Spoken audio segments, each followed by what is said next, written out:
मित्रांनो, तुमचं पुन्हा एकदा GB स्टोरी टेलर या यूट्यूब चॅनलवर स्वागत आहे. आजच्या आपल्या गोष्टीचं नाव आहे घास. लेखक दत्ता मुंडे. पण गोष्ट सुरू करण्याआधी जर कोणी या चॅनलवर पहिल्यांदाच आलेले असाल तर त्यांनी ह्या चॅनलला सबस्क्राईब करायला विसरू नका. चला तर मग अजिबात वेळ न घालवता गोष्टीला सुरुवात करूया.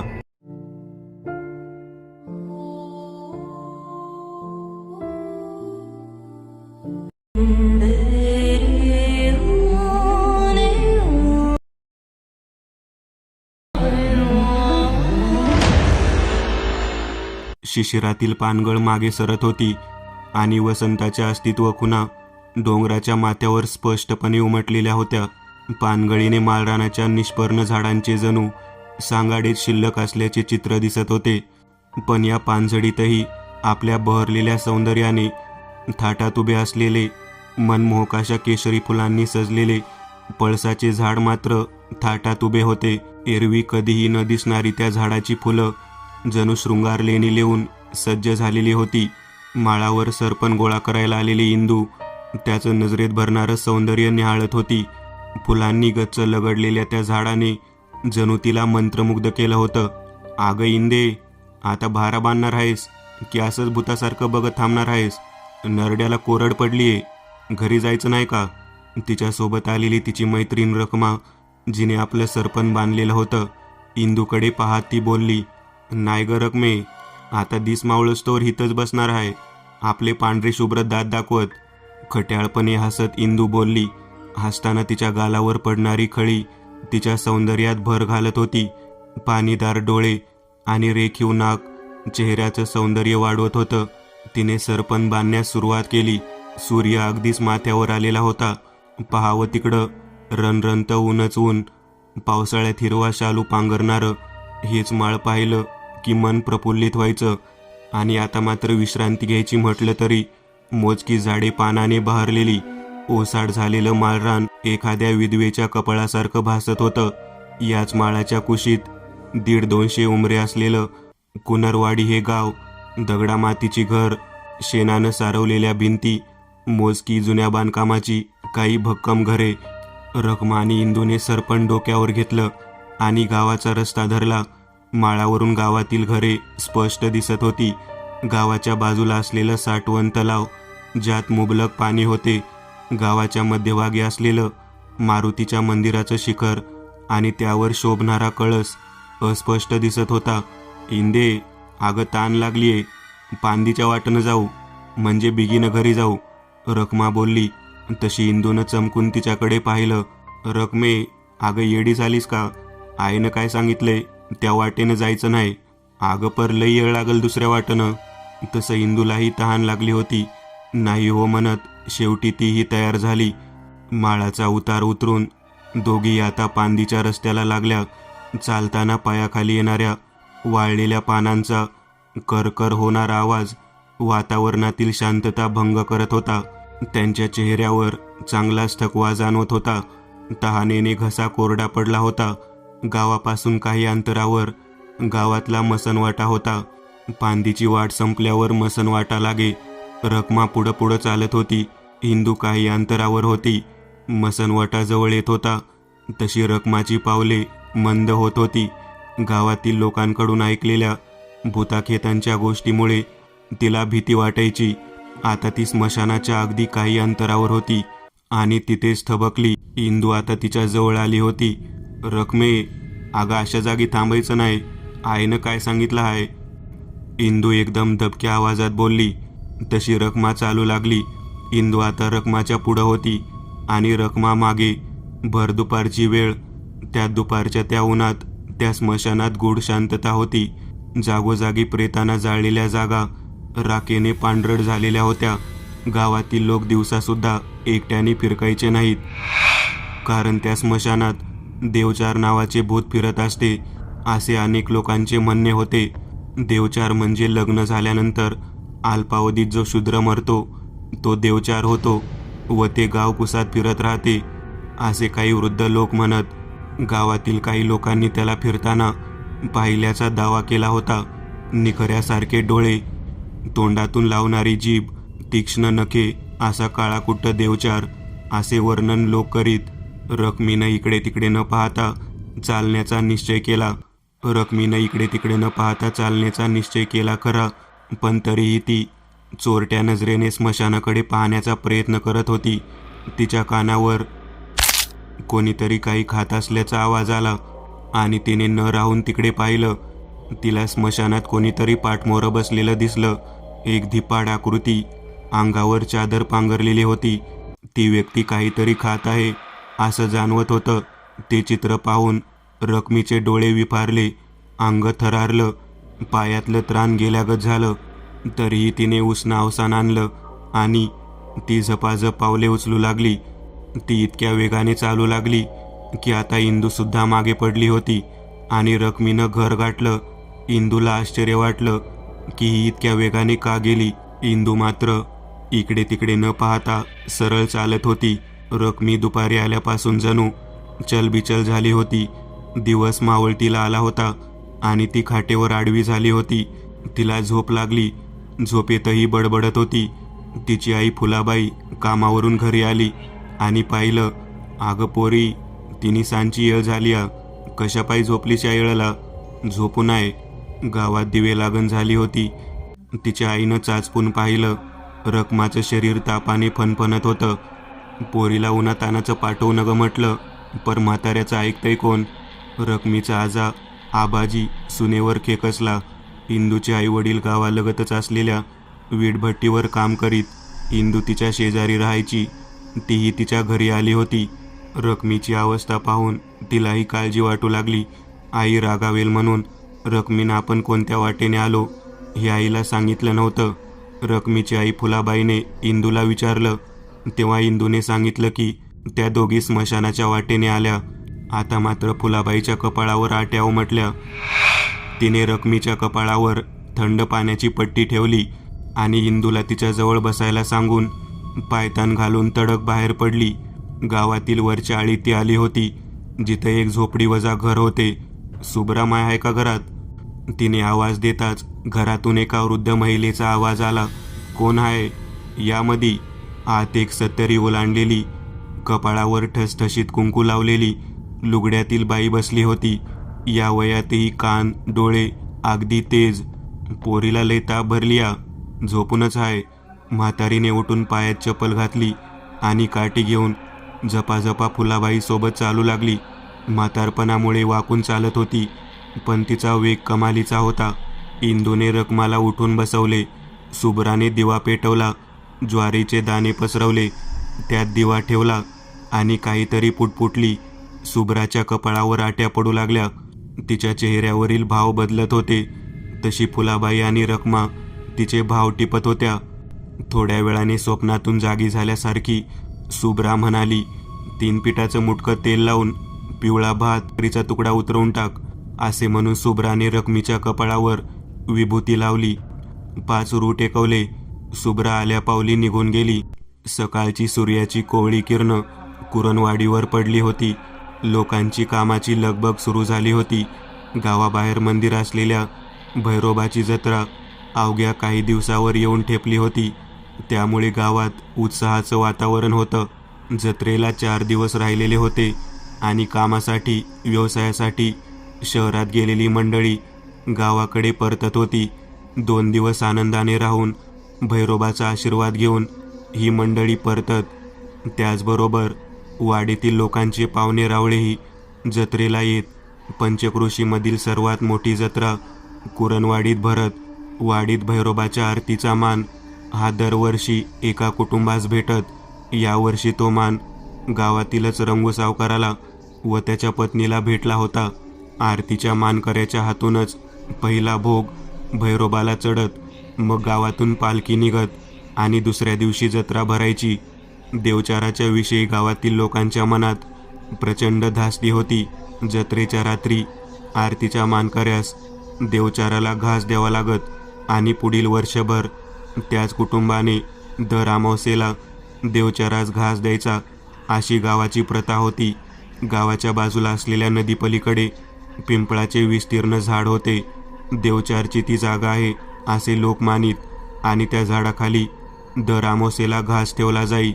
तिकडे दिवसासुद्धा कोणी फिरकत नसत. देवचाराचा घास चुकवणे म्हणजे साक्षात मृत्यूला आव्हान देणे.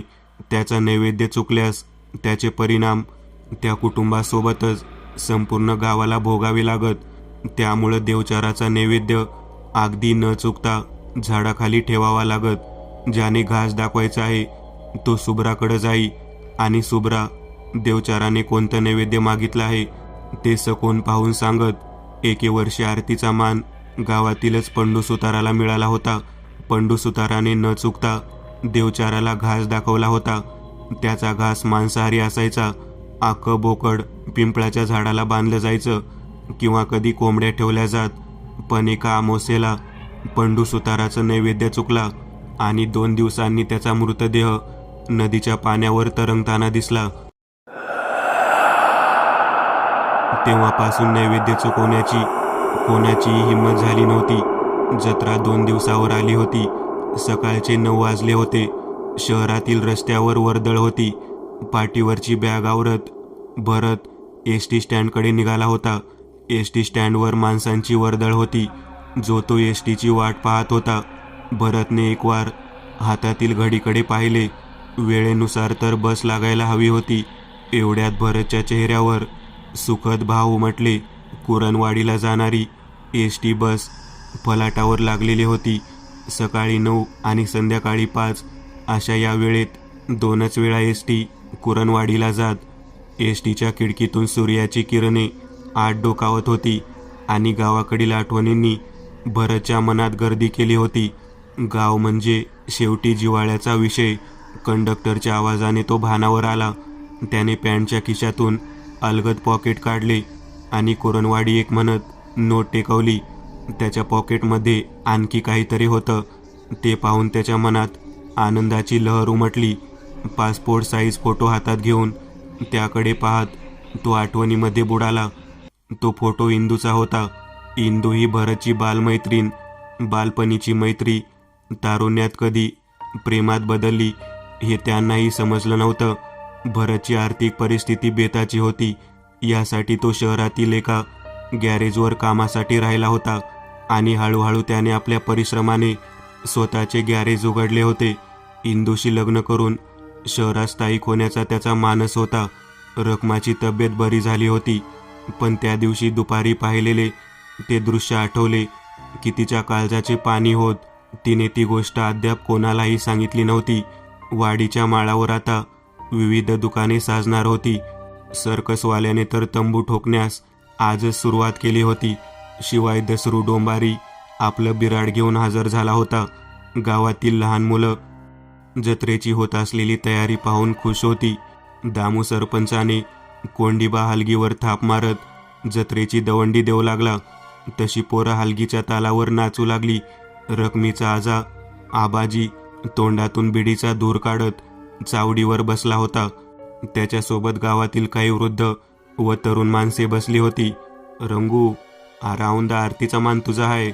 सुभ्राकडे जाऊन वाईस बघून घे. त्या सैतानाचा कौल बी बघून घे. रंगू सावकार जन्मजात भित्रा होता. रात्री परसाकडेला जायला सुद्धा तो घाबरायचा आणि इथं तर त्याला रात्री देवचाराला घास ठेवायचा होता. रंगू मनातून तसा घाबरलेला होता. पण उसने अवसान आणून म्हणाला, अरे आबा, आजच बघून घेतो. कुठून ही पिढा गावावर आली ते भैरोबालाच माहीत. पर निवत चुकाय नको. त्या सैतानाची भूक दांडगी आहे. पंडूसोबत काय घडलं ते बी इसराया नको. आबाने म्हणताच चावडीवर बसलेल्या लोकांचे भाव बदलले. रंगू होकार भरत घराकडे निघाला. धुराळा उडवत एसटीने गावात प्रवेश केला व चौकात येऊन चावडीजवळ येऊन थांबली. बसमध्ये तुडुंब गर्दी होती. जत्रेसाठी अनेक जण गावी परतले होते. कुरणवाडीतील बस थांब्यावर लोक एक एक करून उतरत होते. त्यात भरत सुद्धा होता. बसमधून उतरताच त्याने मोकळा श्वास घेतला आणि घराची वाट धरली. दिवस सरला होता. सूर्य मावळतीला जात होता. उद्या गावात भैरोबाची पालखी निघणार होती. इंदू भरत गावात आल्यामुळे भलतीच खुश होती. रखमा तिला भरतच्या नावाने चिडवत होती. दोघी मैत्रिणी गप्पा मारत रखमीच्या घरी बसल्या होत्या. उद्या काय साज शृंगार करायचा ठरवत होत्या. इंदूला अगदी नटून थटून पालखीत जायचं होतं. पालखीची तयारी जोरात सुरू होती. रंगू सावकाराची पावलं वरच्या आळीकडे वळली. शुभ्रा अंगणातील तुळशीला दीपक लावत होती. आपल्या लटलटत्या हाताने तिने काडी पेटवली आणि दीपक लावला. तिने रंगूला बसण्यासाठी सांगितले. रंगू शुभ्राकडून सैतानाचा कौल जाणून घेण्यासाठी आला होता. शुभ्राने ज्वारीचे दाणे पसरले, त्याच्या मधोमध कुंकवाने खून केली आणि त्यावर दिवा पेटवला. आपल्या कवड्याची माळ हातात घेऊन काहीतरी पुटपुटत होती. रंगू सावकाराला भीतीयुक्त उत्सुकता लागली होती. तो शुभ्राच्या चेहऱ्यावरील भाव टिपत होता. त्याची सैतानाला घास ठेवायची पहिलीच वेळ होती. शुभ्राचं पुटपुटणं चालूच होतं. मध्येच ती जांभाई देई आणि दातावर दात आपटत. या वयातही शुभ्राचे मजबूत दात पाहून रंगूला आश्चर्य वाटलं. 5-10 मिनिटे हा प्रकार चालू होता. अखेर शुभ्राने डोळे उघडले. रंगू ती काय सांगते हे ऐकण्यासाठी अगदी कान टवकारून बसला होता. माय, काय कौल दिला? शुभ्राने रंगूच्या चेहऱ्यावरील भीती पाहिली. रंगनाथा, देवचारानं एका सवत्या बोकडाचं मटण आणि तेलच्याचा घास मागितलाय. उद्या रातच्याला त्याला घास ठेवून यावं लागल. परत एक अवसाला त्याचा घास चुकाया नको. घास ठेवून मोहरं बघत घरी यायचं. मागं फिरून बघायचं नाही. कसला बी आवाज आला तर मागं बघायचं नाही. एवढं ध्यानात ठेव. त्याचा घास त्याला पोचल्यास तुला भ्याची गरज नाही. तो तुला काहीच करणार नाही. आणि विभूतीजवळ राहू दे. पिंपळाकडे जाताना कपाळाला लाव. रंगूने होकार भरला आणि विभूतीची पुडी खिशात घालून घराकडं निघाला खरा, पण आतून तो भेदरून गेला होता. घास नाही ठेवल्यास त्याचे परिणाम काय होतील हे त्याला चांगलेच ठाऊक होते. रात्री रंगूला झोप लागत नव्हती. तो या कुशीवरून त्या कुशीवर लोळत होता. डोळा लागायचा आणि मध्येच दचकून उठायचा. नको ते विचार त्याच्या डोक्यात येऊ लागले. चित्रविचित्र स्वप्न पडू लागले. पहाटे केव्हा तरी त्याला झोप लागली. सूर्याची कोवळी किरणे कुरणवाडीवर पडली होती. टाळ मृदुंगांच्या गजरात भैरोबाची पालखी गावाला वळसा घालत होती. इंदू नकशिंकात सजली होती. गुलाबी रंगाची नऊवारी साडी, कानात लोंबणारे डूल, कपाळावर सजलेली चंद्रकोर, नाकामध्ये मोत्यांची नथ, डोळ्यांच्या कडा उजळणारे काजळ. गावाला वळसा घालून भैरोबाची पालखी मंदिरात स्थिरावली आणि सुरू झाली कुरणवाडीची जत्रा. जत्रा 2 दिवस चालणार होती. भरतने इंदूला आज नदीकडे भेटण्यासाठी बोलावले होते. माळावर जत्रा भरल्याने गावातील बहुतेक लोक घरास कुलूप लावून जत्रेला गेले होते. दुपार ढळली होती. ऊन कमी झाले होते. इंदूची पावलं नदीकडे वळली होती. नदीजवळचा भाग झाडांनी वेढलेला होता आणि नदीच्या पलीकडे देवचाराचे स्थान असल्याने तिकडे कोणी जात नसे. वातावरणात कमालीची शांतता होती. नदीजवळ चिटपाखरूही नव्हते. इंदूच्या पायातील पैंजणांचा आवाज वातावरणातील शांतता भंग करीत होता.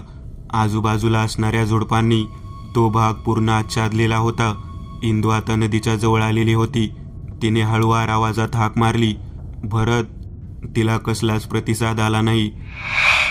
तिने परत आवाज दिला, पण कसलाही प्रतिसाद तिला जाणवला नाही. आता तिच्या मनातील भीती वाढू लागली होती. तेवढ्या जवळच्या झाडीत तिला हालचाल जाणवली. बाजूच्या झुडपात हालचाल जाणवली. तशी इंदूच्या अंगातून भीतीची लहर गेली. तिचे काळीज वेगाने धडधडू लागले. ती तिथून पळण्याच्या तयारीतच होती, पण झाडीतून तिला कण्याचा विवळण्याचा आवाज आला. त्या दाट झुडपात कोणीतरी होते, ज्याचा आवाज येत होता. सर्व प्रकार काय आहे हे इंदूच्या लक्षात येत नव्हते. तिने तिथून पळण्याचा निश्चय केला आणि ती मागे फिरली. तेवढ्यात इंदू अशी अस्फुट हाक तिला ऐकू आली. आवाज ऐकून तिचे पाय जागीच थबकले. आवाज ओळखीचा वाटला. पुन्हा इंदू अशी हाक ऐकू आली. तिने ओळखलं, तो आवाज भरतचा होता. ती लगबगीने पुढे गेली आणि आवक झाली. त्या दाट झुडपाच्या मागे भरत जमिनीवर पडला होता. त्याच्या डोक्यातून रक्त येत होतं. चेहऱ्यावर जखम झाली होती. इंदू त्याच्या जवळ गेली. भरत, अरे काय झालं हे? कसं झालं? इंदू, तू पळ इथून, असे तो म्हणू लागला. पण इंदू तिथून हलण्याच्या तयारीत नव्हती. भरतला अशा अवस्थेत सोडून जाणे तिला योग्य वाटत नव्हते. भरत अतिशय घाबरला होता. भीती त्याच्या डोळ्यात स्पष्ट दिसत होती. इंदूने त्याला आधार देऊन उठवले आणि ते दोघे गावाच्या दिशेने निघाले. भरत बोलण्याचा प्रयत्न करत होता. त्याला काहीतरी सांगायचे होते, पण इंदूने त्याला अशा अवस्थेत आपले गावात जाणे महत्त्वाचे असे सांगितले. भरतचा खूप रक्तस्राव झाला होता. हळूहळू ते वेशीजवळ आले. गावातील बहुतेक लोक जत्रेत गेले होते. भरतचा मित्र रमन नुकताच जत्रेवरून घराकडे येत होता. त्याने भरतला या अवस्थेत पाहिले. तो पळतच आला. भरतला आता ग्लानी येत होती आणि तो तिथेच बेहोश झाला. काही वेळातच तिथे गावातील काही लोक जमले आणि त्यांनी भरतला तात्काळ शहराकडे दवाखान्यात हलवलं.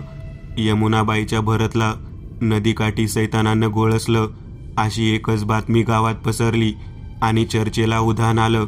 बाया बापड्या भरतच्या घरी जमल्या. यमुनाबाईच्या डोळ्यातले अश्रू थांबत नव्हते. मडं बसविलं त्या सैतानाचं. माझं लेकरू कालच आलं होतं आणि आज हे विपरीत घडलं. यमुनाबाई सैतानास कोसत होती. बायका तिला धीर देत होत्या. चावडीत दामू सरपंच काही लोकांसोबत चर्चा करत होते. आरपर नदीकडची जागा बरी नाही. ऐन जत्रेत तो तिकडं कशाला गेला होता? रंगू सावकार बोलला. गावातील भरतच्या काही मित्रांना त्याचं आणि इंदूचं प्रेम प्रकरण माहीत होतं. लोक विविध तर्क काढू लागले. इंदूचं नावसुद्धा आता लोकांच्या चर्चेत येऊ लागलं. दिवस मावळतीकडे झुकला होता. इंदूला भरतची काळजी वाटत होती. आईनं खडसावून विचारल्यानंतर इंदूने आईला सर्व काही सांगितलं. रखमा इंदूच्या घरी आली होती. रखमा एकमेव होती जिला इंदू सर्व काही सांगू शकत होती. रखमा इंदूला धीर देत होती. इंदूला गाव काय म्हणेल याची पर्वा नव्हती. तिला फक्त भरतची काळजी लागली होती. भरतची ही अवस्था खरंच सैतानाने केली होती का की अन्य कोणी? हा प्रश्न अनुत्तरितच होता आणि तोच प्रश्न इंदूला भेडसावत होता. तिला नेमकं काय घडलं हे जाणून घ्यायचं होतं आणि तिला ते फक्त भरत सांगू शकत होता. भरत शहरातून कधी येईल याची ती वाट पाहत होती. नदीवर नेमकं काय घडलं हे कोणालाही माहीत नव्हते. जो तो मनानेच तर्क लावत होता. भरत गावात आल्यानंतर काय सांगेल याची उत्सुकता सर्वांनाच लागली होती. रंगू सावकाराच्या घरी बोकडाचं मटणाचं पातेलं चढलं होतं. मटण शिजलं होतं. त्यानं बाबू धनगराकडून चांगला 25 किलोचा बोकड आणला होता. त्याची बायको घरात तेलच्या करत होती. तेलच्याचा वास सगळ्या घरात पसरला होता. रंगू सावकार भरतसोबत जे घडलं त्यामुळे आतून हादरला होता. दामू सरपंच काही माणसांसोबत रंगूच्या घरी आले. सरपंचला पाहून रंगूला आधार क्षणापुरता आधार वाटला. अरे रंगू, म्या म्हणतो आज घास दावायला तू एकटा जाणं बरं नाही. सोबत सकाराम आणि 2 माणसं घेऊन जा. रंगू सावकाराला जीवात जीव आल्यासारखं वाटलं. सकारामसुद्धा भरतच्या प्रकरणामुळे घाबरला. तो तयार होत नव्हता, पण सरपंचांनी त्याला आग्रह केला आणि हातावर कोऱ्या करकरीत 4 नोटा टेकवल्या. तेव्हा सकाराम तयार झाला. सरकारी इस्पितळात भरतला आणलं गेलं होतं. तो आता शुद्धीत आला होता. डॉक्टरांनी त्याची जखम पाहिली, तपासणी केली. रमन आणि भरतचे 2 मित्र त्याच्यासोबत होते. जखम जास्त खोलवर नसल्यामुळे मेंदूला इजा झाली नव्हती. सगळ्यांना हायसं वाटलं. भरतला ती रात्र दवाखान्यातच काढावी लागणार होती. डॉक्टरांनी त्याला सलाईन चढवणं सुरू केलं होतं. रमन दवाखान्यातच थांबला आणि बाकी सर्वजण गावात परतले. रात्रीचे 11 वाजून गेले होते. एक मोठा कंदील सकारामने हातात घेतला होता. रंगू व त्याच्यासोबत आणखी 2 माणसं निघाली होती. मटणाचं भगोनं आणि तेलच्या घेऊन ते तयार झाले होते. सगळ्या गावाने आपले दरवाजे केव्हाच बंद केले होते. काही लोक झोपेच्या अधीन झाले होते तर काही जागीच होते. रंगू सावकाराची पावलं वेशीच्या बाहेर पडली. रंगू सावकार सकाराम आणि इतर 2 गड्यासह नदीच्या वाटेने निघाला होता. त्या चौघांनी आता गावाची वेस ओलांडली होती. 3 माणसे सोबतीला असूनही रंगू सावकाराला घाम फुटत होता. 3 माणसं सोबतीला असूनही आपली ही अवस्था होत असेल तर आपण एकटे असतो तर, या विचारानेच रंगूचे अंग थरारले. वातावरणात गूढ शांतता. फक्त पावलांचाच काय तो आवाज, पातेल्यातील मटणाचा व तेलच्यांचा वास सर्वांच्या नाकात शिरत होता. आता नदी जवळ आली होती. नदीजवळ दाट झाडी होती. नदीवरचा बंधारा ओलांडून त्यांना पुढं जायचं होतं. नदी जवळ आली. तशी वातावरणातील थंडी वाढली.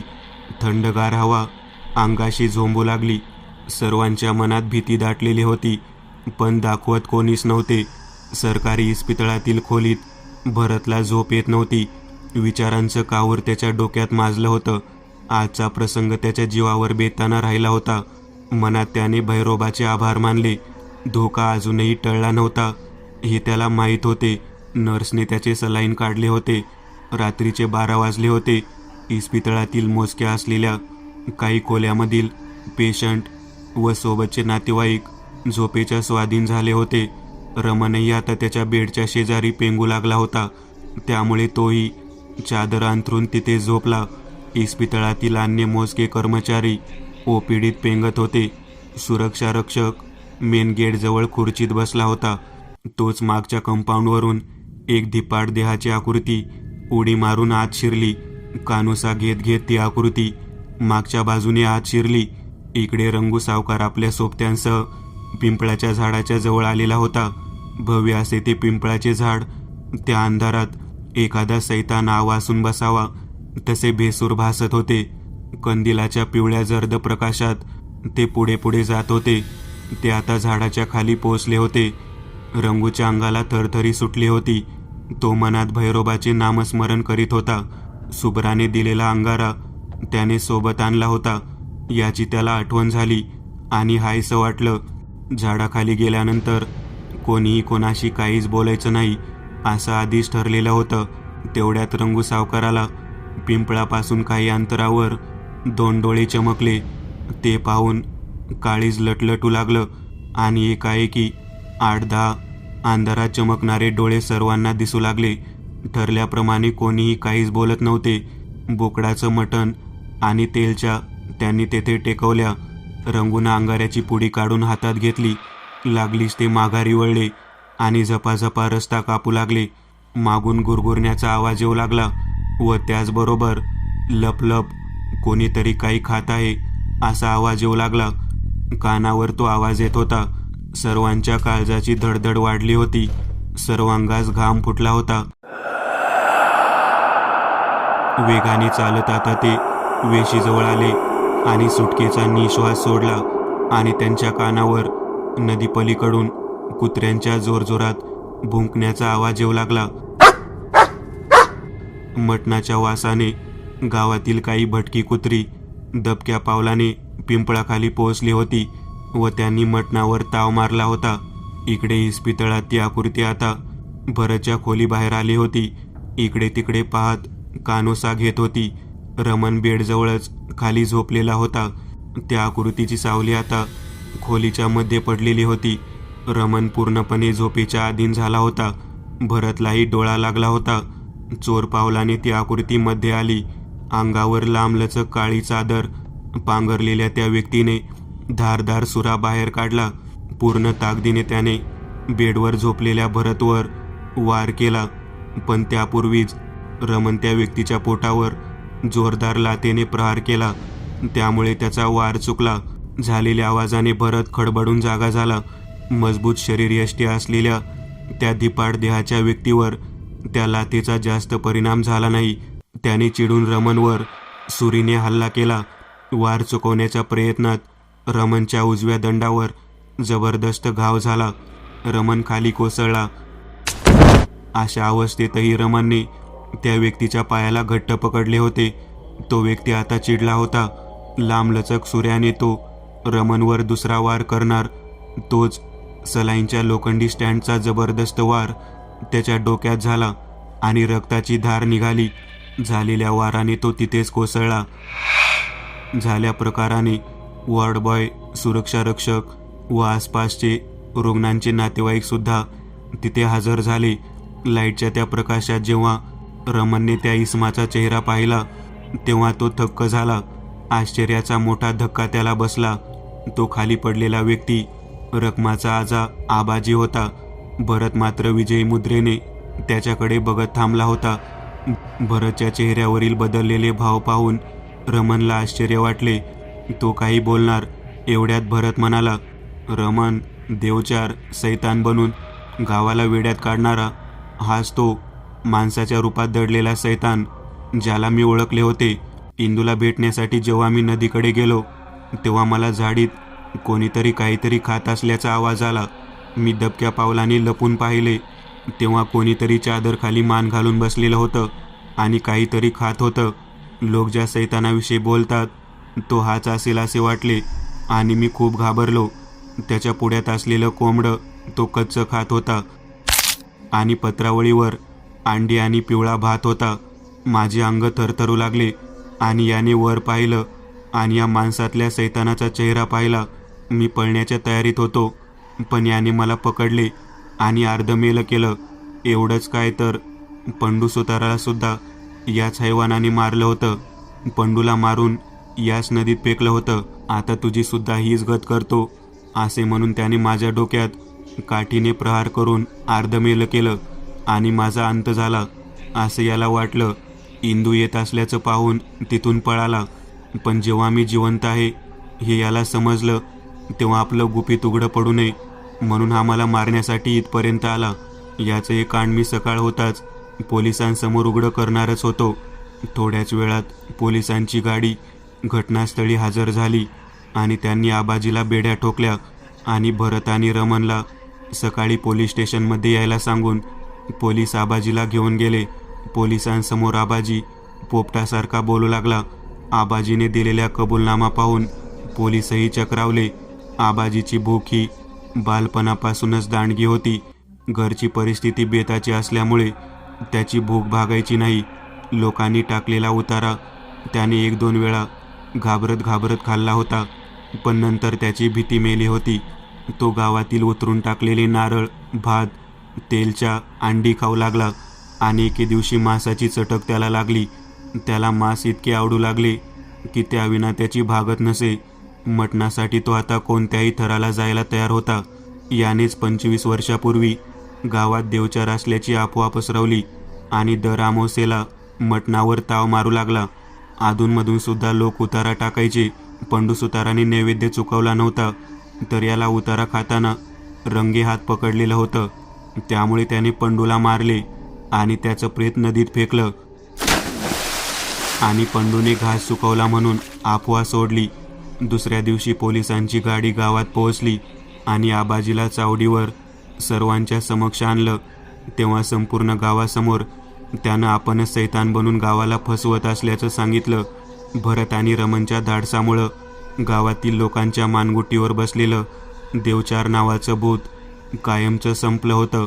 दामू सरपंचांनी रमन आणि भरतचा भव्य सत्कार केला आणि अर्थातच इंदू आणि भरतचा विवाह धूमधडाक्यात पार पडला. गाव पुन्हा सुखानं नांदू लागला. मी एक नवीन चॅनल ओपन करत आहे. त्यावर तुम्हाला ॲनिमेटेड हॉरर स्टोरीज पाहायला मिळतील. त्या चॅनलची लिंक या व्हिडिओच्या डिस्क्रिप्शनमध्ये दिलेली आहे. चॅनलला सबस्क्राईब करायला विसरू नका. मित्रांनो, आज पुरतं एवढंच. तुम्हाला जर काही गोष्ट आवडली असेल तर नक्की लाईक करा. तुमच्यापैकी बरेचसे जण व्हिडिओ लाईक न करताच पळून जातात. पण हा जर व्हिडिओ तुम्ही लाईक केला तर मला जरा बरं वाटेल आणि असेच भारी भारी व्हिडिओ बनवायची माझ्यात एनर्जी येईल. त्यामुळे नक्की लाईक करा आणि अजूनही कोणी या चॅनलला सबस्क्राईब केलेलं नसाल तर लगेच सबस्क्राईब करून टाका आणि बाजूची घंटी ती मात्र दाबायला विसरू नका. देवाची घंटी आहे ती. चला तर मग पुन्हा भेटूया अशीच एक आगळी वेगळी गोष्ट घेऊन पुढच्या भागात.